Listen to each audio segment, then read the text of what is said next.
우리를 사랑하시고 우리와 함께 하신 하나님께서 이 시간에 우리에게 주신 말씀 신약성경 마가복음 11장 20절에서 25절까지의 말씀입니다. 여러분이 갖고 있는 성경책 보시면 옆부분에 빨간색에 노란색으로 막이라고 써있는 부분이 마가복음을 말씀하고 있습니다. 제가 갖고 있는 성경으로는 74쪽에 있습니다. 마가복음 11장 20절에서 25절 말씀, 제가 갖고 있는 성경책으로는 신약성경 74쪽에 있습니다. 74페이지.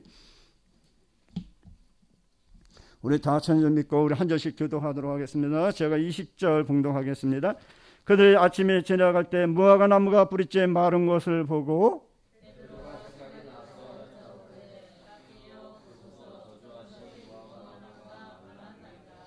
예수께서 그들에게 대답하여 이르시되 하나님을 믿으라.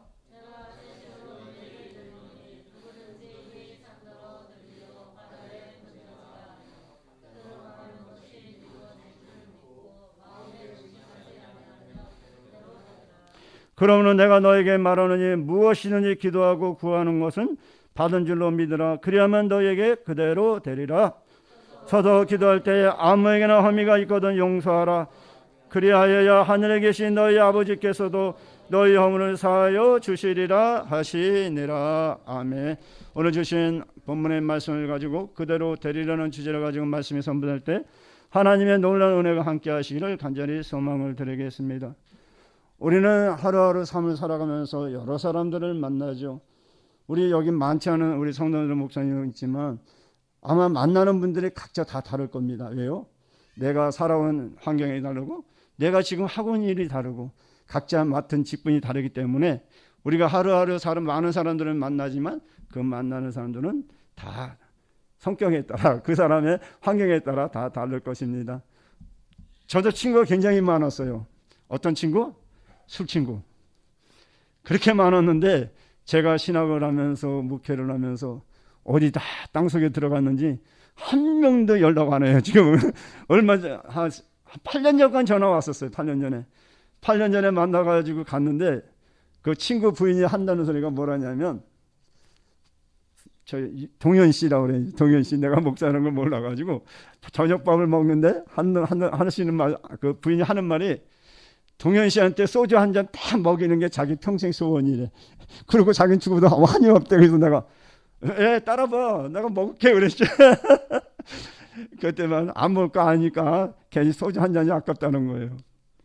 사람이라는 게 그렇게 중요해요. 내가 어떻게 살아왔는가. 10년, 20년 지나서도 그게 아직도 머릿속에 박혀 있다는 것이죠.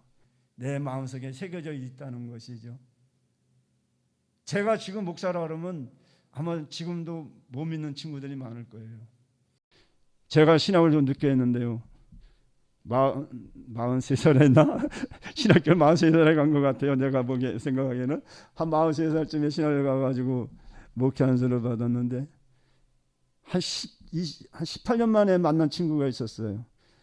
길에서 만났는데 너 요새 뭐하냐? 그래. 나 늦게 신학해가지고 지금 목사하고 있다 했더만 네가 목사라고? 야 이 새끼야, 이 세상에 남자도 다 목사 같다. 왜요? 너무 많다는 거죠.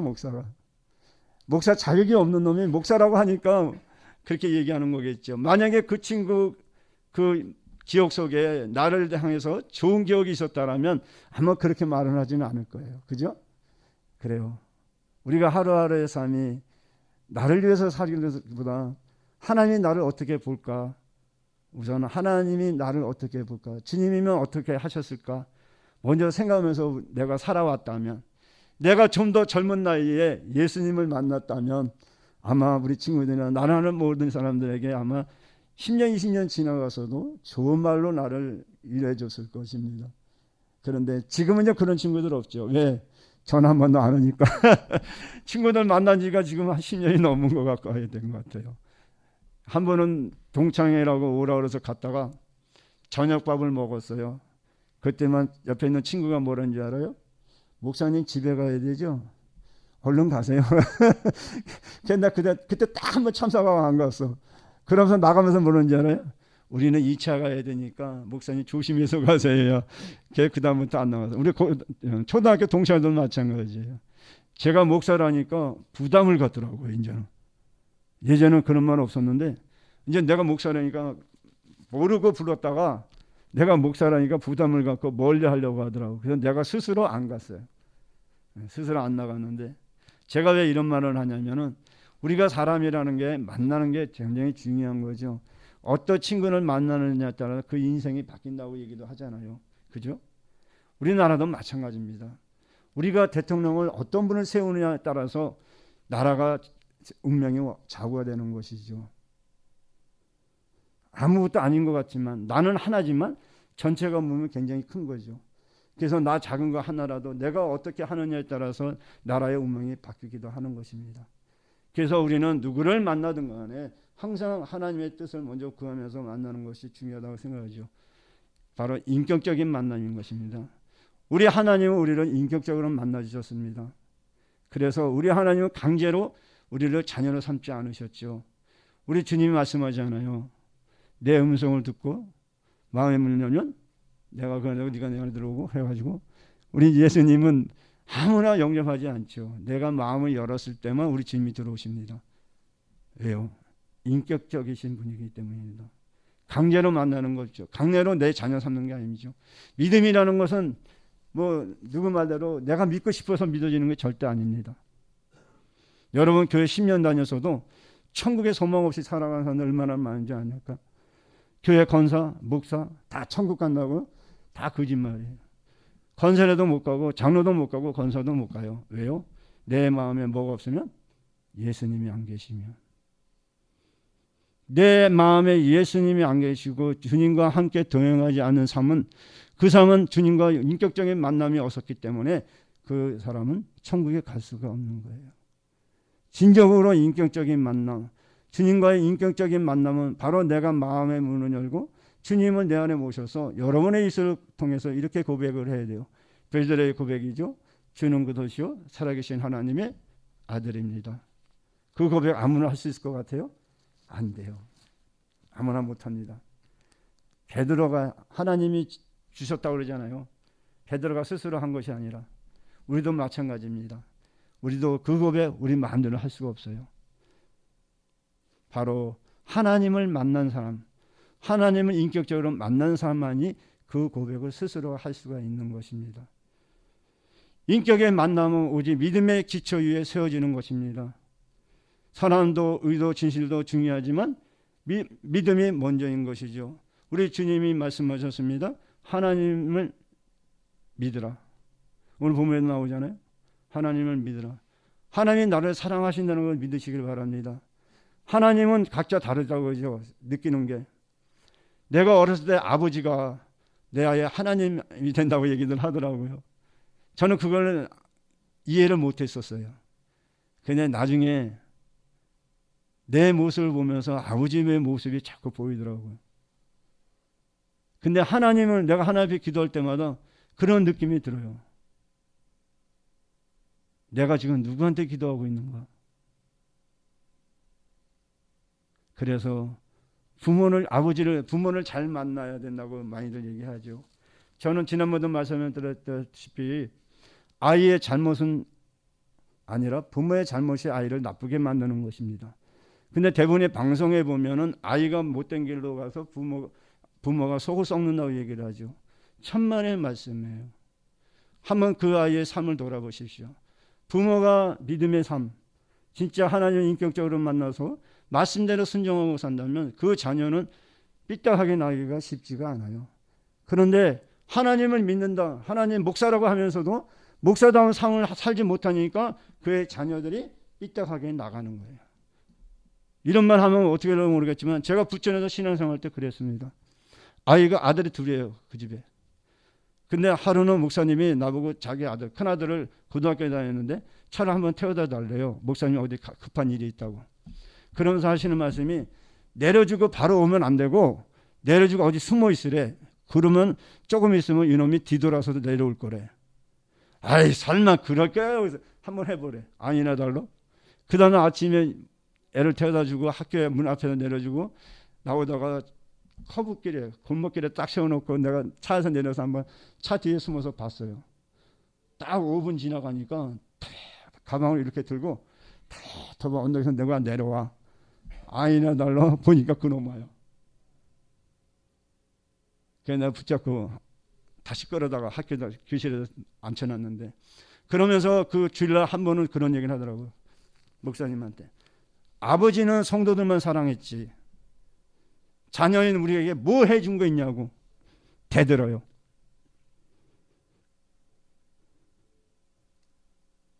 과연 목사님이 자기 자녀에게 어떻게 대했길래 자녀가 성도들 앞에서 그렇게 대들겠습니까?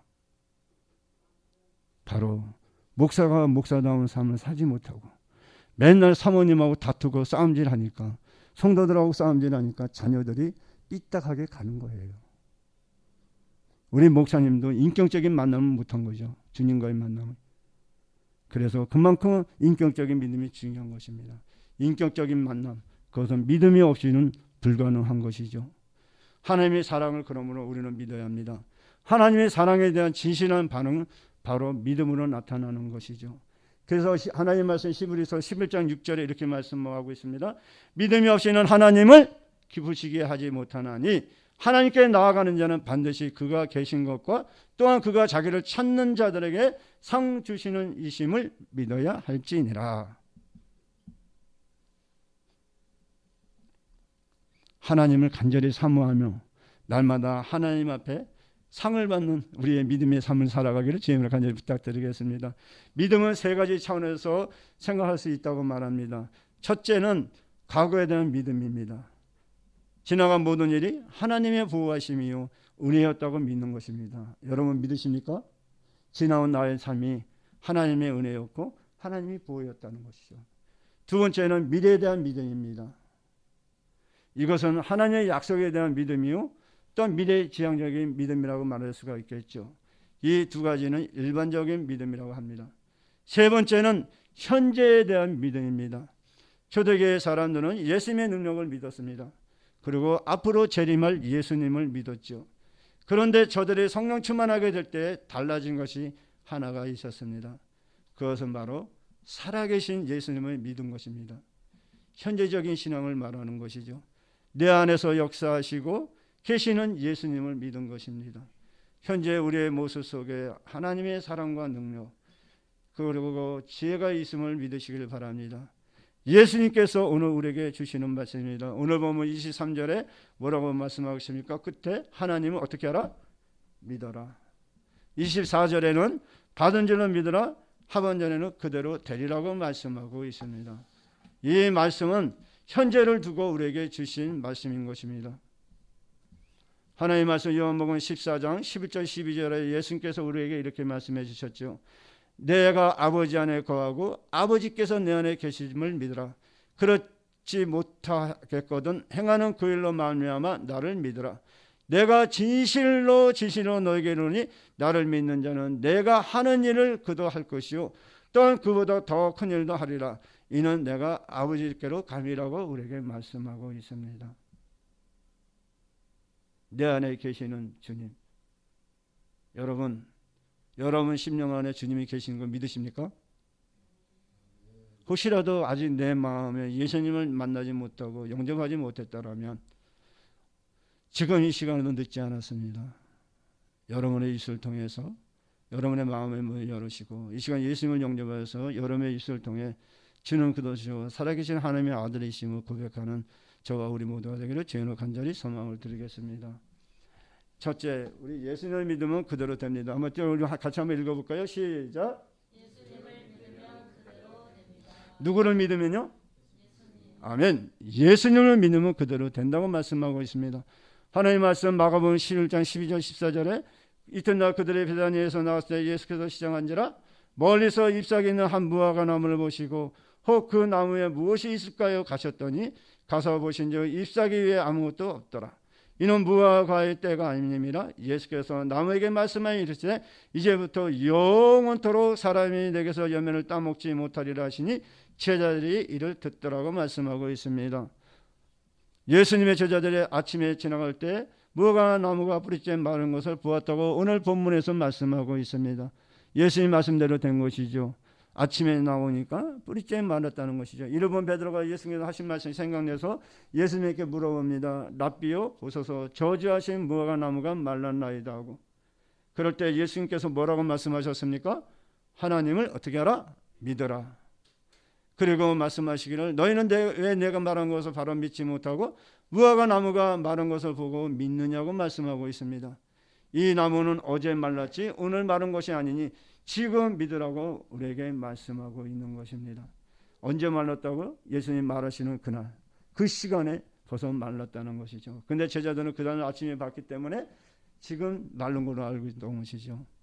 예수님 의심 없이 바로 믿을 때 그대로 되리라고 우리에게 말씀하고 있는 것입니다. 그리고 이 믿음은 산도 옮길 수 있다고 우리에게 말씀하고 있습니다. 이것이 하나님 믿는 믿음이니 이 믿음이 하나님의 영광을 나타내야 하는 것입니다. 하나님은 저주의 하나님이 아니요 오직 축복의 하나님이시라는 것을 믿으시고 날마다 하나님의 말씀 가운데 가까이 하고 말씀 가운데 순종하여 날마다 하나님 앞에 인정받고 축복받는 우리의 삶이 되기를 간절히 소망을 드리겠습니다. 두 번째 우리 한번 띄워주시겠습니까? 우리 함께 읽어보겠습니다. 시작. 예수님을 믿으면 하나님께서 능력을 주십니다. 아멘. 하나님은 하나님은 믿는 자를 들어 쓰십니다. 아무나 쓰시는 것이 아니죠. 하나님은 믿음을 보고 그 사람을 쓴다고 말씀하고 있습니다. 여러분은 알고 계신지 모르겠지만 일본이 나온 신학자 우찌무라 간조라는 사람이 있습니다. 그는 오랜 가문 때문에 가족들과 함께 기도한 후 비가 올 것이라고 확신하며 우산을 달라는 어린 아들의 순수한 믿음 앞에 그는 깨어진 후에 믿음이 없는 자신을 회개하고 거듭날 때 일본을 변화시키는 위대한 하나님의 종이 되었던 것입니다. 베드로와 사울이 성령의 충만함을 입고 변화될 때 위대한 사도가 되어 세상을 구원하는 믿음의 종들이 되었던 것 같이, 그리고 예수님께서 말씀하신 대로 더 큰 일을 이루었던 것 같이 오늘 우리들도 날마다 하나님 앞에 가까이 나가고 회개함으로 우리 자신이 하나님 앞에 믿음을 보여드림을 통해 하나님 앞에 쓰임받는 저 우리 모두가 다시 한번 되시기를 부탁드리겠습니다. 쓰임을 받는데 어떻게 쓰임받느냐가 중요한 것이죠. 우리 하나님 앞에 진짜 무엇은 간에 작은 일이든 큰 일이든 간에 최선을 다해서 하나님 앞에 헌신할 때 하나님께서 더 큰 일을 우리에게 맡겨주신다고 말씀하고 있지 않습니까? 작은 일이라도 나에게 주신 사명, 나에게 맡겨주신 소명이라고 믿으시고 청소를 하든 무엇을 하든 간에 사람 앞에 하는 것이 아니라 하나님 앞에 하는 건다는 그런 믿음을 가지고 우리 하나님 앞에 칭찬받는 저 우리 모두가 되기를 부탁을 드리겠습니다. 마지막으로 우리 한번 띄워주시겠습니까? 다음 주에 읽겠습니다. 시작. 열매 맺지 못한 나무는 신만을 받습니다. 너희가 내 말을 믿느냐? 그러면 내 말을 믿으라고 말씀하고 있습니다. 우리는 예수님을 믿는다고 얘기하죠. 하나님을 믿는다고 얘기합니다. 교회 가서도 길에다 어떤 분을 만나면 교회에 나가서 예수님 믿고 천국 가서 나 믿어요 그러죠.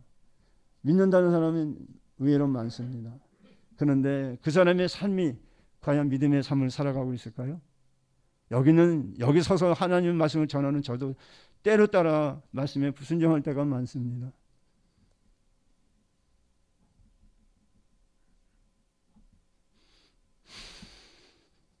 어떤 사람이 그런 말을 하죠. 제가 이제 폐 조직이 굳어가는 병원에서 불치병에 걸렸다 하니까 도대체 무슨 죄를 졌길래 그래요? 그래요. 맞죠. 병을 죄로 연결해서 말하는 분들도 있습니다. 우리 주님도 그렇게 말씀하신 적도 있어요. 맞습니다. 내가 어떻게 사느냐에 따라서 또 질병이 올 수도 있고 또 하나님 앞에 치료받을 수도 있겠죠.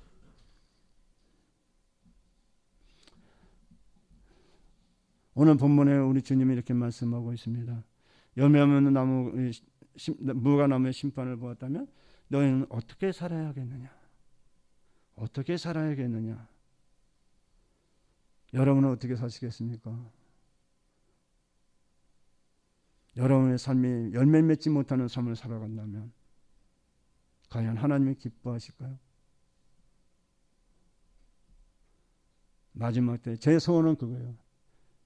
언제 하나님 불러갈지 모르겠지만 하나는 미랄로 썩어서 하나님 앞에 가기를 원합니다. 왜요? 하늘에 비록 미랄의 씨앗은 작지만 그것이 열매를 맺을 때는 큰 열매를 하듯이 나 자신은 작지만 내가 남겨놓은 것은 큰 것을 남겨놓고 가고 싶어요.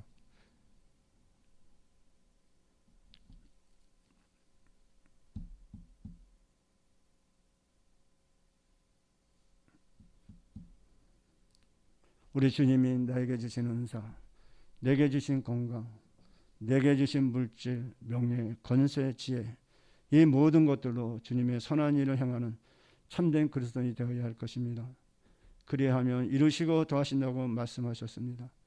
있는 자에게 더 있게 하시는 믿음의 법칙으로 언제나 승리함을 통해 하나님의 기쁨이며 하나님께 영광 돌리는 저 우리 모두의 삶이 되기를 주님의 이름으로 간절히 축원을 드리겠습니다. 아멘. 우리 찬양 한 곡 드릴까요? 신실하신 하나님.